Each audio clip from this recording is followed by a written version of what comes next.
Entre páginas. Con Antonio Ferrando.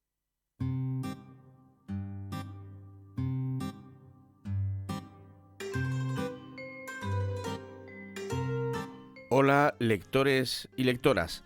Bienvenidos y bienvenidas a este programa de Radio Puerto dedicado a los libros Entre páginas.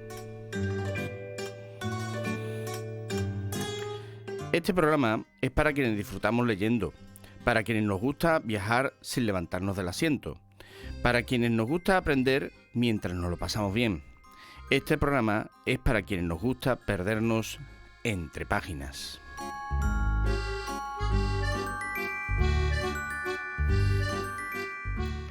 Bueno, pues en este primer programa del nuevo año 2024 tenemos no lo tenemos con nosotros físicamente, lo tenemos a través de las ondas cibernéticas a Jesús Relinque. Jesús Relinque, buenos días. Hola, buenos días, ¿qué tal? Hola, ¿qué tal, Jesús? Bueno, encantado de que estés con nosotros, que podamos charlar en este programa de libros de Radio Puerto. Y bueno, antes que nada, como somos gente educada, lo primero que vamos a hacer es hacer una breve presentación para que los oyentes te conozcan un poquito más, ¿vale? Magnífico. Estupendo. Bueno, pues Jesús Relinque es un autor que ha publicado tanto ensayos basados en su investigación en la historia del videojuego, como novelas de aventura y misterio, centrada en los secretos y leyendas que encierra la ciudad de Cádiz. Jesús estudió Ingeniería Técnica en Informática de Gestión y tras colaborar con el medio digital de videojuegos Medistation, durante 5 años crea la web Pixelblog de Petja en 2006, realizando una ardua labor de arqueología a través de la historia del videojuego. Además colabora actualmente en la revista Retro Gamer de Axel Springer y en el programa radiofónico Todo eGames de Canal Sur Radio Podcast. Luego después vamos a repasar un poquito tu trayectoria literaria. Pero vale. Antes que nada tengo que decirte que en nuestro programa con nuestros invitados tenemos un protocolo y todos pasan por ese protocolo. Y es la primera y la última pregunta, ¿vale? La primera pregunta es siempre la misma y la última también, ¿vale? Bueno, pues la primera es la siguiente. ¿Qué te motivó a escribir? ¿Qué te llevó a coger, en tu caso supongo que el ordenador, y empezar a escribir tanto tus ensayos como las novelas, la ficción y la no ficción? Bueno, todo tiene un comienzo siempre. Yo te podría decir que cuando empecé a escribir La llave de los misterios, mi primera novela, como bien has dicho, centrada en leyendas, en el folclore de Cádiz. Bueno, yo tenía una idea, o siempre tenía una idea, ¿no? De cómo me hubiera gustado ser o que hubiera sido mi infancia, mi adolescencia, en plan aventura, en plan como los Goonies, investigando cosas y tal. Bueno, pues algo se acercó, es verdad, a la realidad, pero al final yo me inventé una especie de, como digo, de aventura que plasmé en La llave de los misterios a través de las calles de Cádiz, con casas encantadas, con túneles bajo tierra, con personajes famosos, ¿no? Populares de la ciudad. Pero eso, de cara a la galería, queda muy bien. Lo cierto y verdad es que yo, cuando me pongo a escribir por primera vez, es cuando me deja mi primera novia. Anda. Y claro, esto es el catalizador, ¿vale? El desamor. Este es el descorche de la botella, ¿no? Correcto. Claro, entonces tú sabes, ¿no? Con 20 años claro. te entra ahí una bajona brutal, empieza a decir, bueno, voy a escribir mis poesías, acabo de leer a Becker, las rimas y las leyendas, estoy poseído por el espíritu romántico del sevillano y claro, y pones a escribirte unas cosas terribles, malísimas, pero que sin duda es un punto de partida que a mí me gusta siempre contar, ¿no? Claro. Porque ya te digo, lo guay es decir mi primera novela, oye, que se ha leído en colegio, que se publicó por una editorial y tuvo un éxito relativo, ¿no? Sí. O moderado, podríamos decir, pero la verdad que tiene sus hitos logrados, pero el inicio está ahí. Ajá. Yo tenía una profesora de literatura que me ha acordado de esto con lo que tus palabras, que decía la pregunta pero vamos a ver, ¿por qué todas las poesías, la mayoría de las poesías son tristes? ¿Por qué no hay tan pocas alegres? Y entonces decía que los poetas, cuando eran felices, se dedicaban a vivir y cuando eran tristes eran cuando escribían, claro. Sí, pues yo creo que más o menos va la cosa por ahí, ¿no? el estereotipo de los bohemios, ¿no? A mí me gusta mucho hablar de Becker. De hecho, bueno, hace poco que he participado en un podcast que se llama Días Extraños, ¿no? De Santi Camacho, que es bastante popular y tal. Y hablé de la vida oculta o secreta de Becker, de los misterios que más allá de, ya te digo, de su faz de romántico, que se va abriendo las venas por las calles, ¿no?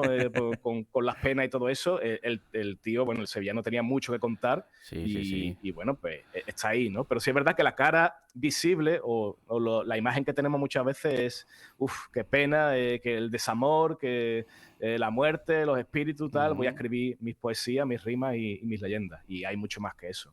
Claro. Otra cosa que también, que eres el segundo ingeniero informático que traemos al programa de libros. Esto empieza a ser, como diría el otro, sospechoso. Hemos traído a Ángel Pinedo hace poco con su libro Solo los vivos perdonan. Entonces, a ver, nosotros en esa conversación con Ángel tuvimos una idea que él compartió y quiero a ver si tú me la confirmas. Los ingenieros informáticos manejáis lenguajes, manejáis los lenguajes de programación, desde el primitivo BASIC hasta los actuales, el Python y todas estas cosas. Y entonces estáis acostumbrados a utilizar ese lenguaje y por tanto, digamos que es algo natural que de tanto manejar esos lenguajes de programación, manejéis también con soltura y con facilidad el lenguaje a la hora de escribir. ¿Esto esto es una paranoia que me he inventado yo o puede tener su lógica? Me mola tu teoría, pero sinceramente no tienen nada que ver. Vaya. Nada, pero cero. Bájate, Antonio. Está bien tirado. Bájate, Antonio. Está bien tirado, Antonio, pero sinceramente es que no tiene nada que ver. Vale. Ahora bien, aquí hay mucha tela que cortar, ¿no? Porque más allá de conocer los lenguajes, que son al final herramientas para codificar, implementar nuestras aplicaciones, nuestros programas, es verdad que el programador, el diseñador de herramientas de software necesita creatividad. No es todo pura matemática, ¿no? Que también, ¿no? Evidentemente, pero a la hora de enfrentarse a una solución, el ingeniero de software, el que, como digo, diseña soluciones de software, necesita darle ese toque de, bueno, a ver cómo llego a la idea feliz para solucionar este problema. Y por ahí quizás tenga su justificación, ¿puede ser? Bueno, por ahí va Ángel, cuando se lo dije a él, iba también por ahí, por el tema de la creatividad, el uso creativo de un tipo de lenguaje. Entonces, pues, tanto por la informática como, las palabras, el lenguaje, el castellano. Bueno, vamos a pararnos un momentito y ahora le voy a explicar a los oyentes tus obras. Tus obras se dividen en dos grandes grupos. Las obras de no ficción, o sea, los ensayos, y las obras de ficción. Entonces, entre los ensayos, pues en 2015 escribe Génesis, guía esencial de los videojuegos españoles, en Héroes de Papel, junto con José Manuel Fernández, con el que repites coautoría en 2017 con Continue Play, también en la misma editorial Héroes de Papel.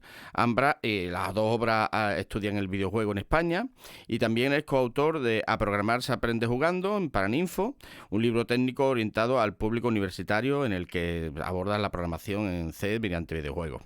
Y en 2019 publicas el ensayo Siguiente Fase en Dolmen, una vuelta de tuerca a la historia de los videojuegos a través de las preguntas y respuestas.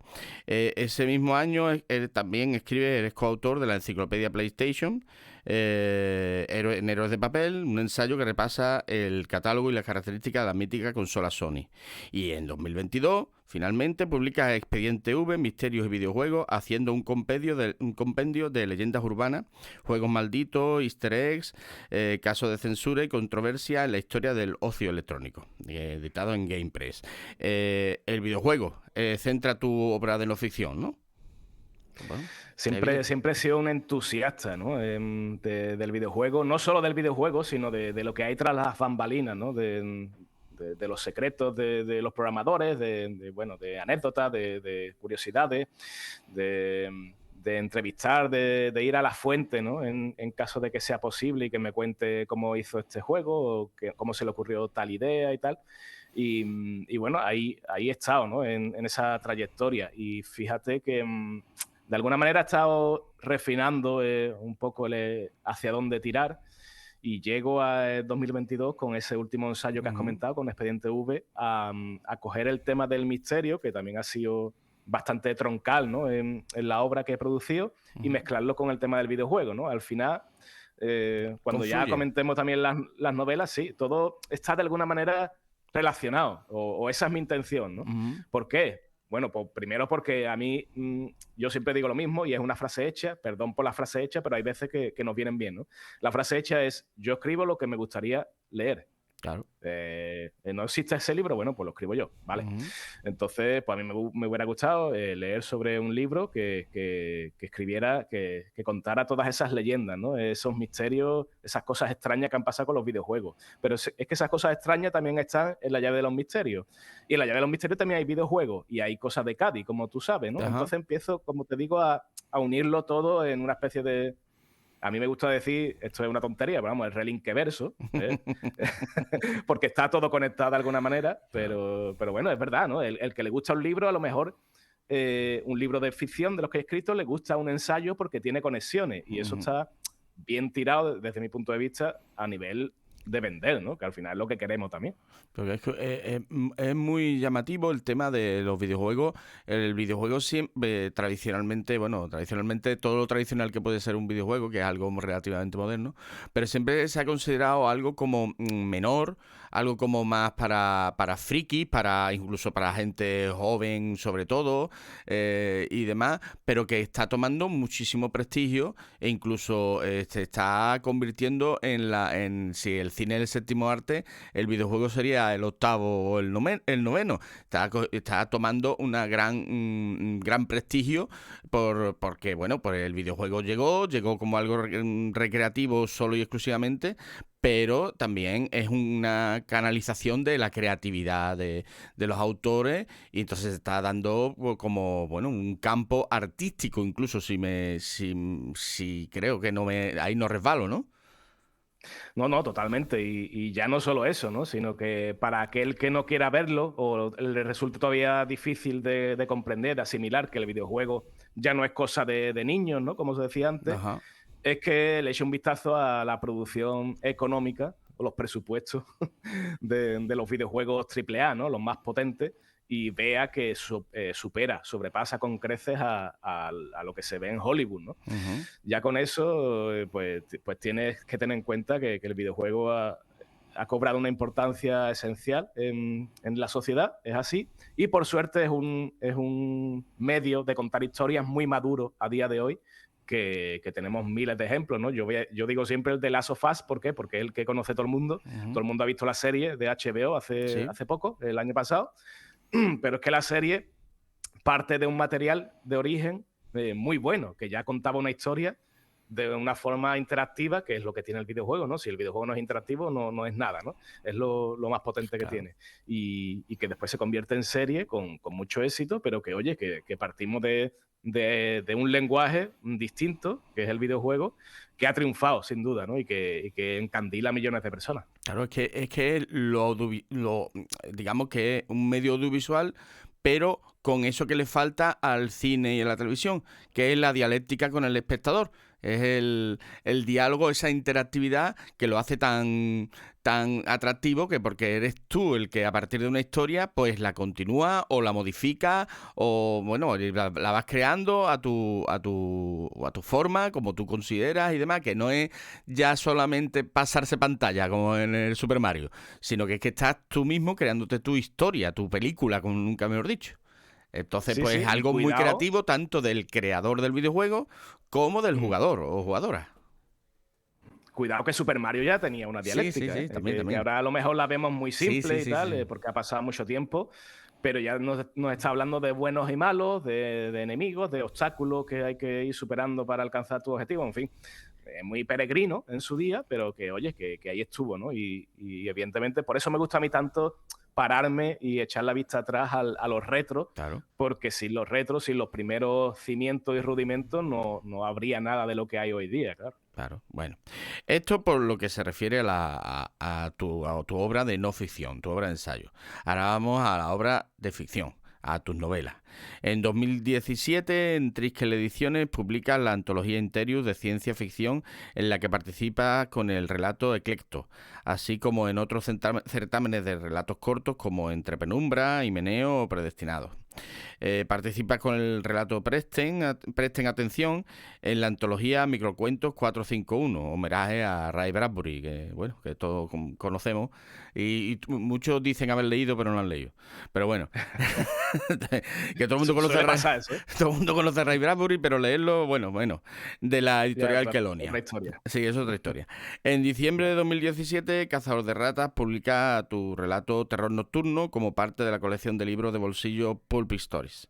En abril de 2018 se publica tu primera novela ya con todo su avío, la llave de los misterios, en Cazador de Ratas, ambientada en el Cádiz de 1989, plagada de aventura, misterio y leyendas gaditanas, alcanzando 7 ediciones. Cosa que esto, oye, cuidadito, ¿eh? Estamos hablando de un libro que ha tenido 7 ediciones. Eso no. Ya van 8, creo. Ya van 8, ¿eh? Eso no es moco de pavo, ¿eh? Eso no es moco de pavo. No. En noviembre de 2018 participa en la antología España Punk, en Cazador, con Su Gran Noche. En 2019 publica la segunda novela, La Ciudad Oscura, ambientada en la misma fantasía urbana de La Llave de los Misterios. Y en 2021 participa en la antología Orgullo Zombie 2 y La Hermandad de la Noche. Y en 2022 publica Los Jinetes del Sueño, para continuar con las aventuras del Club de los Pringaos, en esta ocasión en la Expo de Sevilla 1992. Misterio, terror, ciencia ficción, lo tuyo es la novela de género. La novela de género, sí. Por suerte y por desgracia.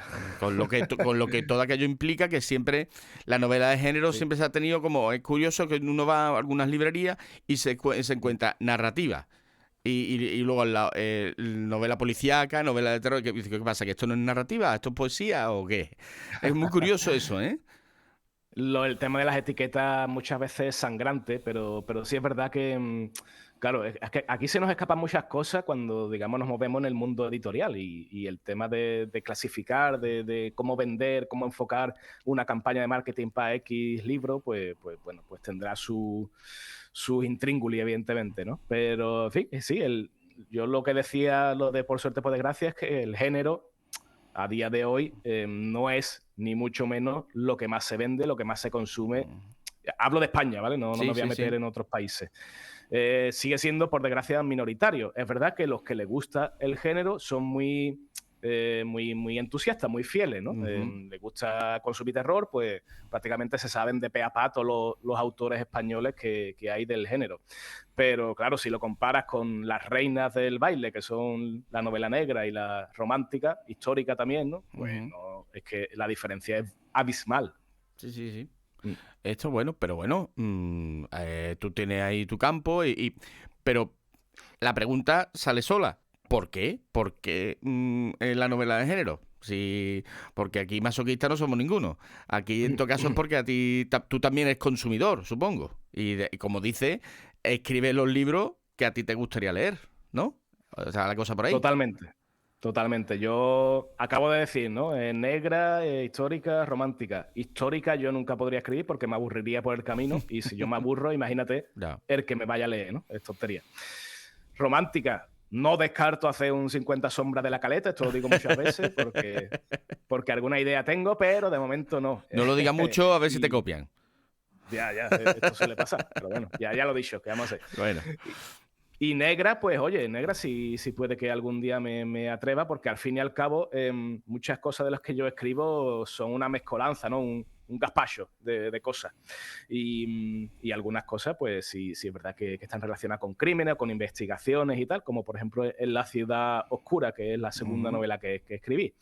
Pero bueno, al final uno escribe lo que lee. Creo que esto suele ser una máxima que se cumple y yo empecé leyendo, ya te lo he dicho, Becker, con su leyenda, ¿no? Que prácticamente implanta un nuevo género, ¿no? De lo sobrenatural, junto con Poe, más allá de nuestros territorios.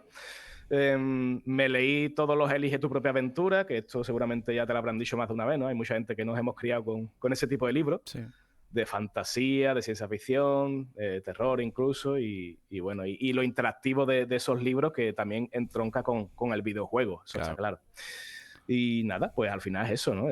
Si yo me he criado con eso y sigo consumiendo eso, pues lo más normal es que me apetezca escribir género, aunque yo creo que cada vez está más de moda lo que he dicho, ¿no? La hibridación, que se dice, que es una palabra muy, muy grandilocuente, pero al final es eso, es mezclar cosas y después ponérselo difícil al que tiene que, como hemos dicho antes, crear las etiquetas y decir, ¿este libro de qué va? ¿De dónde lo pongo? En la estantería. Pues, efectivamente, por eso ese es el trabajo. La verdad es que, a ver, lo más cercano a la novela de género, quizá el tránsito más fácil sea la novela policíaca. Lo que pasa es que ahora hay un boom de novela policíaca, pero además, no sé si tú lo habrás notado, la provincia de Cádiz bulle de novela policíaca. Hay aquí conversaciones con otros autores aquí en el programa. Hemos llegado a acuñar el término gaditanois, el negro gaditano, que hay muchísimos autores de novela negra en Cádiz. Eso no sé si tendrá que ver con el tema de los misterios, con el tema de que somos poquitos, pero somos multiuso, valemos para todo. La ciudad de Cádiz es chiquitita, y la bahía y todo esto, pero es verdad que hay un boom de novela policíaca. Lo tuyo es más bien el misterio. Digamos que más que un detective con gabardina y puro apagado en la mano y todas estas cosas, es el intrigar al lector con esos misterios, esa bruma, esa cosa de decir, esa intriga de a ver qué pasa aquí, qué es esto, ¿no? En una ciudad como Cádiz, y Cádiz encierra muchos misterios, por lo que veo. Mucho, y no dejan de salir, y que siga siendo así, ¿no? Bueno, me mola lo de gaditanoa, ¿no? Sería, supongo. Mi francés me mola regulero. el término. Sí, el francés, vamos a dejarlo para otro día. Pero es indudable, ¿no? Voy a decir nombres y se me olvidarán, ¿no? Mi amigo Luis Rodríguez, que pasó por aquí, Fopiani, Olmo, Paco de Paula. Bueno, es que hay muchos y insisto al que se me... Yo no quería empezar por eso, por lo mismo, porque se me iban a olvidar. Y Alberto Puyana también, que ha estado aquí también. Puyana, aquí hay un montón, muchísimo. Rafa Marín, por supuesto. Sí. Jerónimo Andreu también, hay un montón, pero bullen como de debajo de las piedras, cada uno con sus características y demás. Pero tú te apartas de ahí, tú no estás en el noir, tú estás en el noir, en el negro, pero negro zaino, oscuro, muy oscuro, sí. ¿no? Muy oscuro. ¿De dónde sacas esos misterios? ¿Cuáles son tus fuentes para luego después plasmarlas en tus libros? Porque yo también llevo el programa de historia y yo siempre, como buen historiador, pues pregunto por la fuente. ¿Dónde sacas tú la información? A ver, esto da de sí, ¿eh? Si nos ponemos a hablar de misterio podemos tirarnos un buen tiempo, pero te voy a poner un ejemplo, ¿vale? Para que sea, creo que el más significativo que se me acaba de ocurrir. Mi segunda novela, ¿vale? La ciudad oscura. Bueno, para empezar, yo nunca pensé en llegar a escribir una segunda novela. Esto va un poco por metas, ¿no? Meta 1, meta 2, puntos parciales. Escribí La llave, tuvo su aceptación, como tú bien has dicho, y dije, bueno, hay una historia que quiero contar que transcurre muchos años antes de La llave, y además más adulta, más oscura aún, como su propio nombre indica, y en Cádiz también, ¿vale? Y ahora voy a empezar a buscar pues otros misterios que me puedan venir bien. Año 1947, ya sabes de qué va a ir el tema, ¿no? De la explosión de Cádiz. El torpedo. Darle una vuelta de tuerca sobrenatural, que es lo que me gusta a mí, ¿no? Fantástica. Pero es que en plena investigación de lo de la explosión me encuentro de pura casualidad con una historia, con un libro en concreto que está en el archivo histórico de Cádiz, que cuenta lo que sería un tutorial para hablar con los muertos. Así de claro, ¿vale? Así de claro. Publicado pues en 1800 y pico por una sociedad espiritista que era pionera en España, pero que era de Cádiz, ¿no? Primero en San Fernando y después en Cádiz. esto es lo que acabo de contar, es historia pura, Historia. no me estoy inventando nada, ¿no? Ujú. Y a partir de ahí, que yo, claro, yo vi un filón absoluto, pues lo engarcé en la trama, evidentemente le di su pátina sobrenatural, que es lo que me gusta a mí, fantástica y de terror, y entonces, claro, ya tenía ese mejunje, ¿no?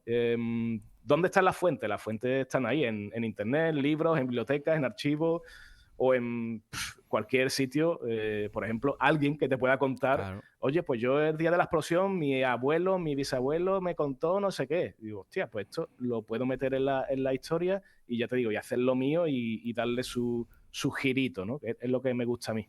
Claro, y bueno, y, oye, muy interesante. Es como, como la realidad toma las cosas de la realidad. Pues, por ejemplo, que ya te digo que yo soy historiador.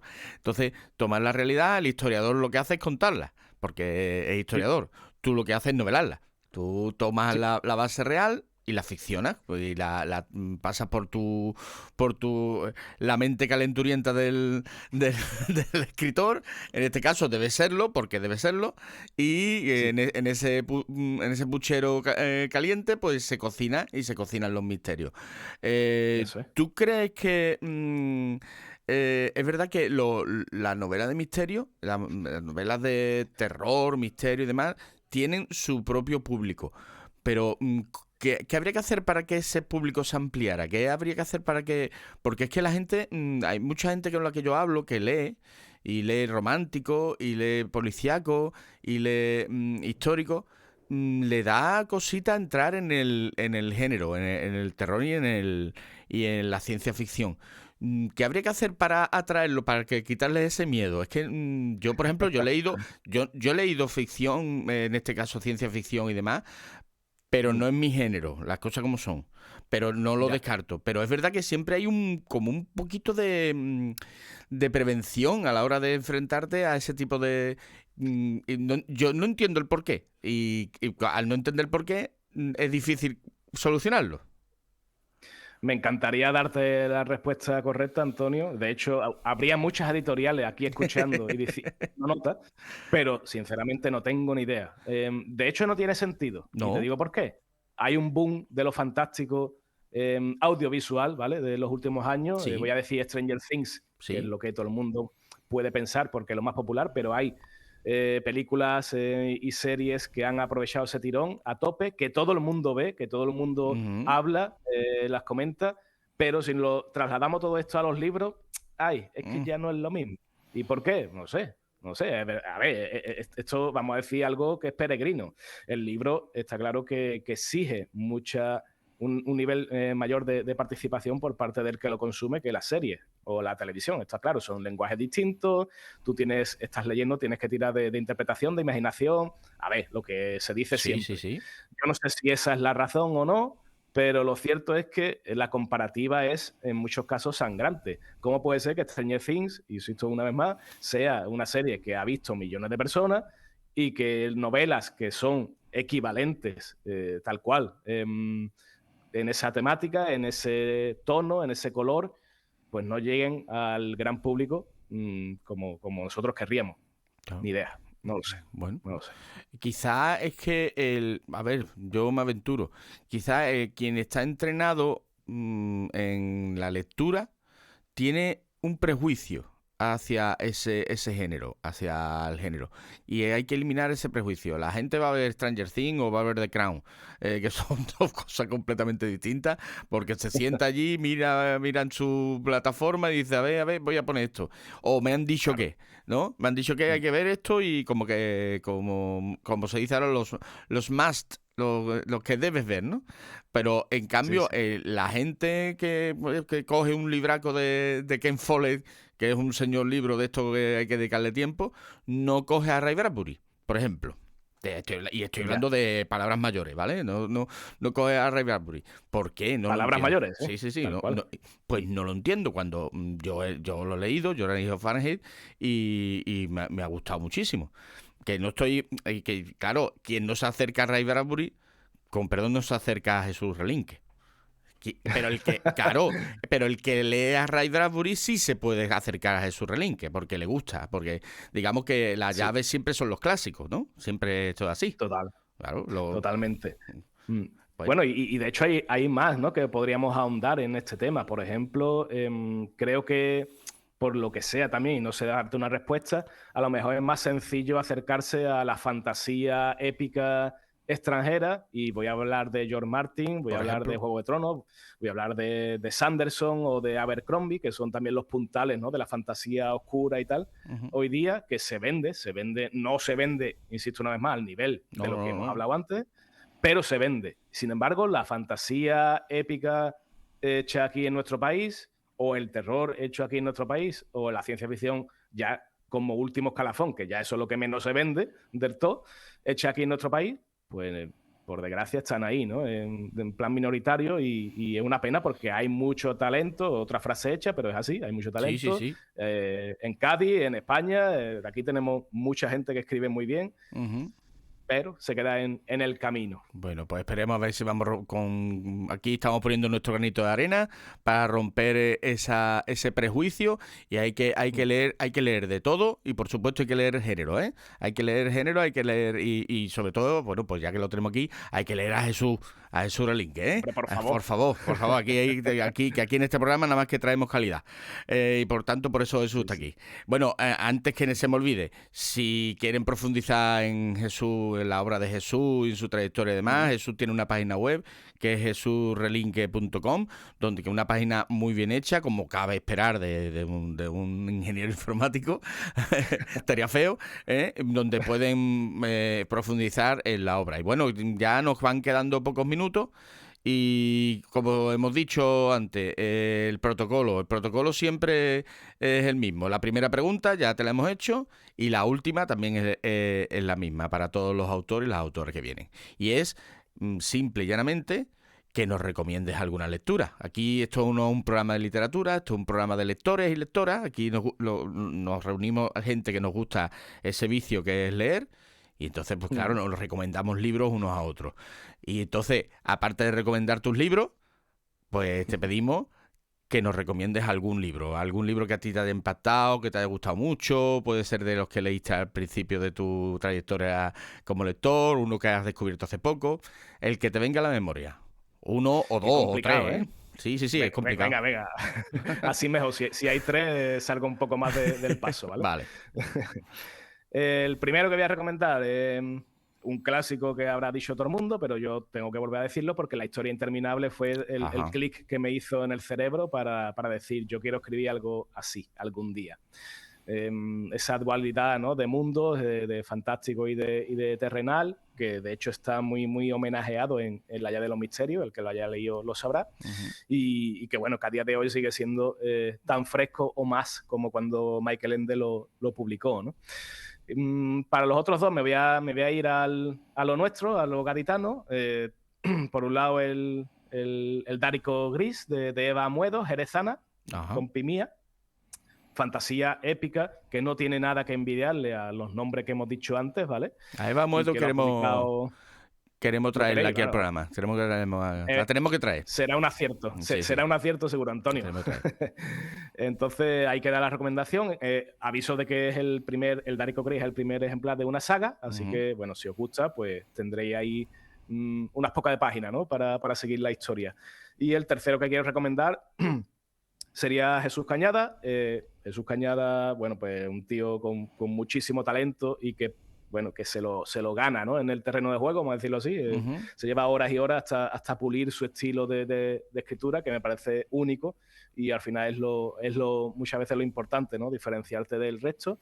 Y voy a decir, pues podría decir cualquiera, ¿no?, pero voy a decir el último que me leí, que fue Dientes Rojos, que precisamente es una mezcla entre novela negra y de terror, fantasía, misterio sobrenatural, Ajá. que al final cumple con la hibridación, ¿no?, que comentábamos antes, Ujú. y que tiene, como digo, un estilo súper potente. Por cierto, y esto tengo que decirlo, tanto Eva como Jesús son ingenieros informáticos igual que yo.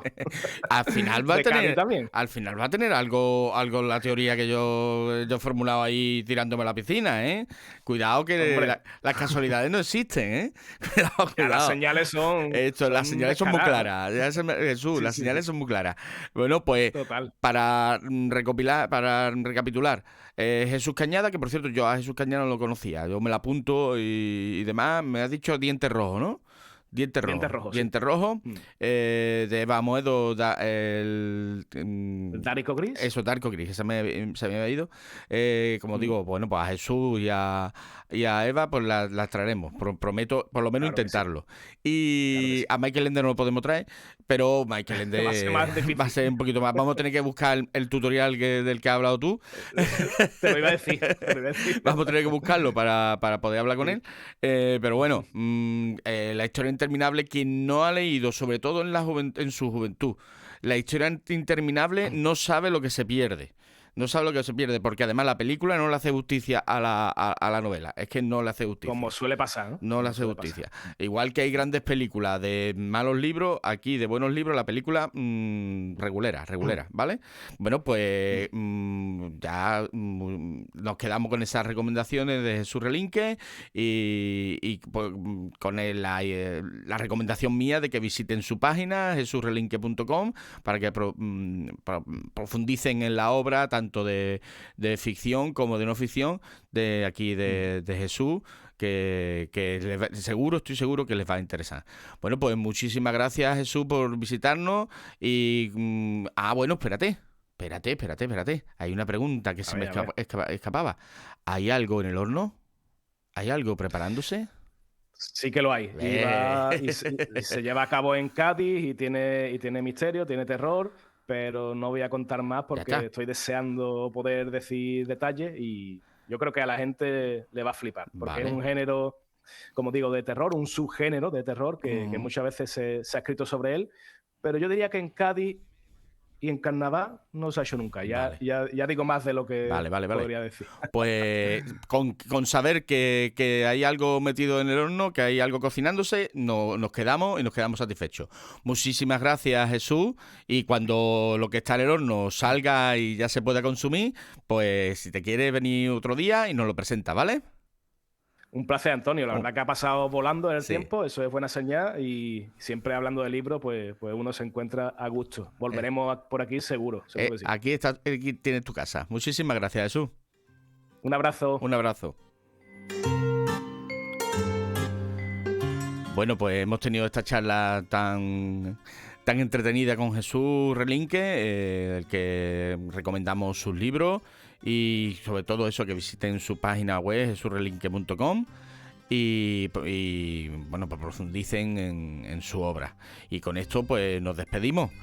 Podéis oírnos en radiopuerto.fm, el 107.8 de la FM, y en nuestras redes sociales, Facebook, YouTube, donde podéis hacer cualquier sugerencia o dar cualquier opinión, así como en el WhatsApp de Radio Puerto, que es el 629 12 80 42. Si queréis hacer alguna recomendación de algún libro, estaremos gustosísimos de emitirla en el programa, haciendo siempre haciendo referencia a este programa. Pues nada, hasta la próxima. Nos encontraremos entre páginas.